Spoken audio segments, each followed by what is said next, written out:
नहीं खाई पुआ में बनाही मिसरी मलाई। अच्छा अच्छा अच्छा नहीं खाई पुआ में बनाही मिसरी मलाई। नहीं खाई पुआ में बनाही मिसरी मलाई। भंगिया खेले तो नीतीश के लिया है देना। गणेश के मम्मी बोली ना गणेश के मम्मी बस बाहर भांग पिला देना। गणेश के मम्मी बस बाहर भांग पिला देना। राउर भंगिया बढ़ेर पिछन पिछन भोला देर। राउर भंगिया बढ़ेर पिछन पिछन भोला देर। राउर भंगिया बढ़ेर पिछन पिछन भोला देर। राउर भंगिया बढ़ेर पिछन पिछन भोला देर। दुख होला मेरे दुख बस हाय ना। ए गणेश के पापा बोलो बोलो ए गणेश के पापा हमसे भांग पिसाई ना। ए गणेश के पापा हमसे भांग पिसाई ना। गणेश के मम्मी बस बाहर भांग पिला देना। जय हो मीठी मीठी ताली के साथ बोल हर हर महादेव की। क्या बात है।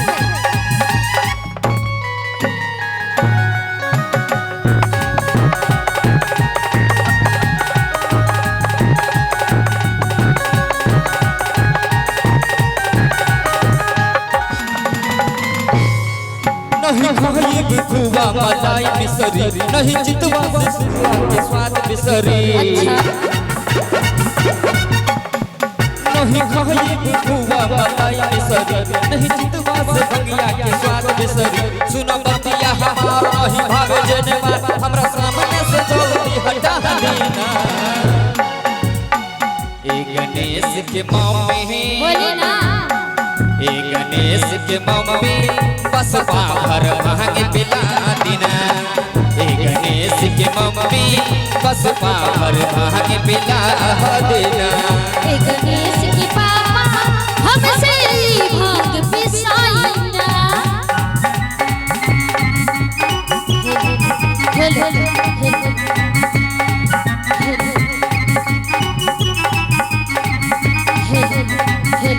मीठे मीठे ताली बजाते हो और मीठी मीठी ताली के साथ साथ बोल हर हर महादेव की।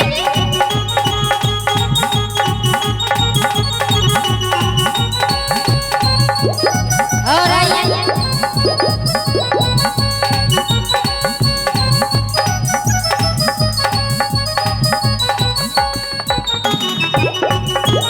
जय हो।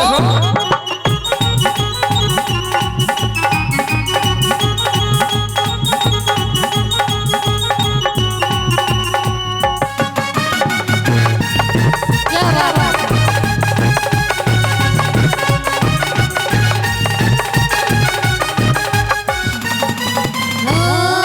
चाहे राजी होई चाहे होई नाराज भंगिया पी सब न सुन ली रहुआना।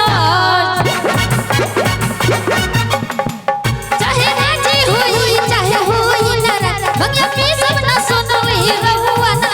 जाने तेरे अख लाल कड़ी हमरो पखिया। जाने तेरे अख लाल कड़ी हमरो पखिया। भंग छोड़े के सब तू बिताई ना। ए गणेश के पापा बोलो बोलो गणेश के पापा हमसे भांग पिसाई ना। ए गणेश के पापा हमसे भांग पिसाई ना। गणेश के मम्मी बस बाहर भांग पिला देना।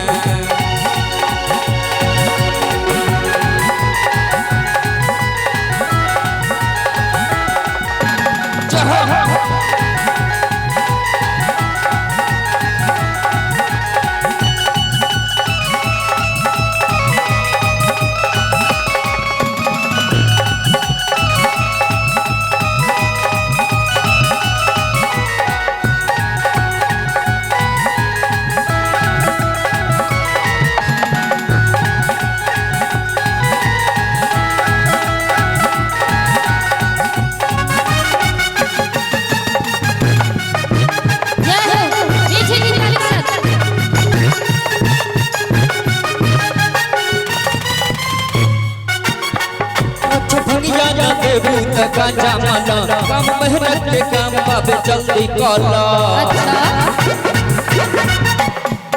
अच्छा भंगिया ना देबू त गांजा माला कम मेहनत के काम बाबे जल्दी कला हो जा कहां बाचिला लेके आवा मारी दम बस चार चिलम भर के थमा दीना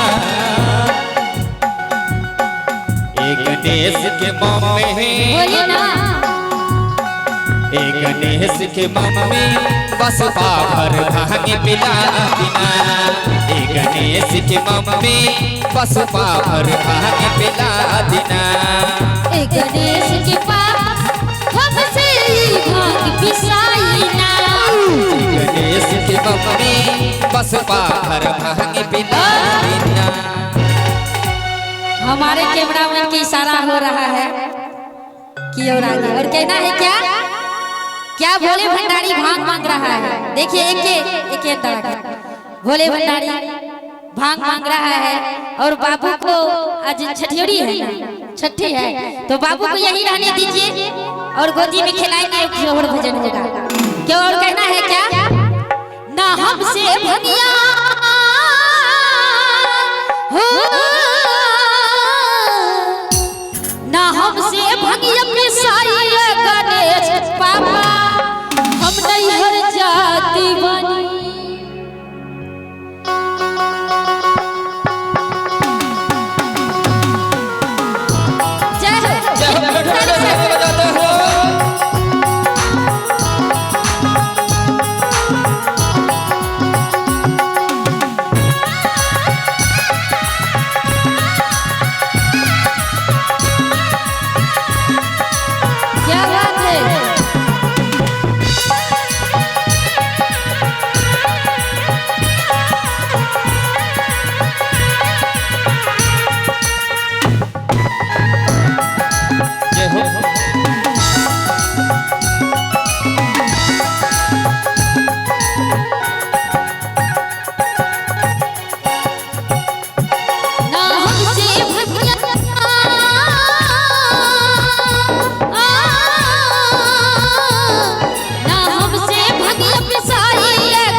माता पार्वती कह रही हैं कि न हमसे भंगिया पिसाई ये गणेश के पापा नहियर जात बानी।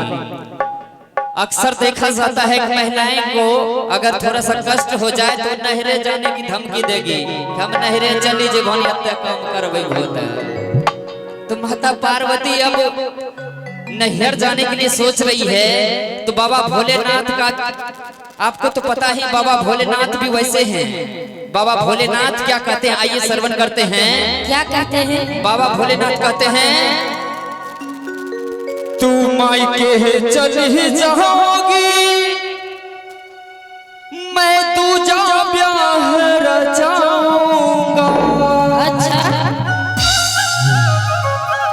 बाबा भोलेनाथ कहते हैं अगर भांग नहीं पीसना है अगर घुसा के जाना है तो चल जा, लेकिन अब करेंगे तो दूजा ब्याह रचाऊंगा। और आगे आइए कहते हैं कि तू मायके चली जाओगी क्या बात है मैं दूजा ब्याह रचाऊंगा। मैं दूल्हा बन जाऊंगा। क्या बात और भांग भी पिसवाऊंगा गांजा भी भरवाऊंगा। बाबा भोलेनाथ कहते हैं कि दूसरी जो आएगी उससे भांग भी पिसवाएंगे गांजा भी भरवाएंगे। तुमको जाना है तो जाओ, लेकिन मेरे खाने का व्यवस्था होना चाहिए।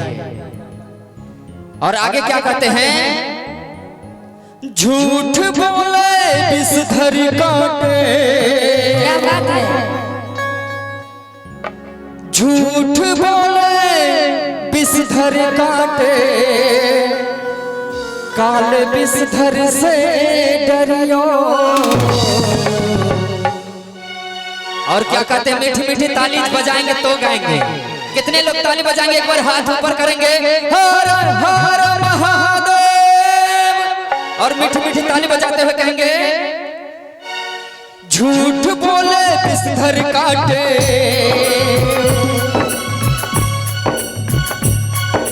झूठ बोले विषधर काटे, काल विषधर से डरियो, मैं तेरी सौतनाओं का दुख देखते रहियो, मैं तेरी सौतनाओं का दुख देखते रहियो। झूठ बोले विषधर काटे, झूठ बोले विषधर काटे, काल विषधर से डरियो, मैं तेरी सौतनाओं का दुख देखते रहियो, मैं तेरी सौतनाओं का दुख देखते।